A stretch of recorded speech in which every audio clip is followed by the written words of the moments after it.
একদিন জিহ্বার মধ্যে একটা পোকায় কামড় মারছে। হঠাৎ করে বিবি রহিমা চিৎকার দিয়া যন্ত্রণায় মাটিতে পড়ে গেছেন। আর তিনি ডাক দিয়া কান্দেন আর বলেন, স্বামী গো, একটা পোকার কামড় আমি সইতে পারলাম না, এতগুলি পোকার কামড় আপনি কেমনে সইতেছেন গো স্বামী? কেমন করে আপনি সইতেছেন, কেমন করে সইতেছেন? বাইরে 13টা বৎসর এইভাবে চলে গেল, এই ডাস্টবিনের পাশেই 13টা বৎসর হয়ে গেল। 13 বৎসরের মাথায় যখন পোকায় তার জিহ্বার মধ্যে কামড় মারল, তখন তিনি আল্লাহর কাছে বলতেছেন, স্বামী গো, ও স্বামী, 13টা বৎসর হয়ে গেছে তুমি এইরকম অসুস্থ, আমিও মানুষের বাড়ি থেকে কাম কইরা কইরা তোমার খানার ব্যবস্থা করি, এমন পোকা যন্ত্রণা, পোকার কামড় শোয়া যায় না।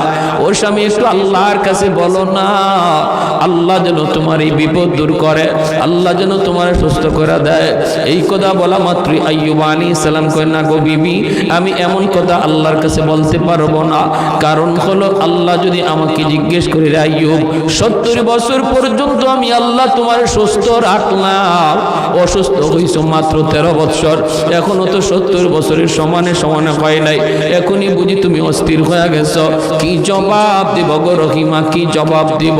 70 বছর যদি হয়, তারপরে আল্লাহর কাছে বলবো, মালিক, সুস্থতা আর অসুস্থতা সমানে সমানে হইছে, আল্লাহ তুমি আমাকে এখন সুস্থ করে দাও। 70 বছরের আগে আমি আল্লাহকে বলতে পারবো না।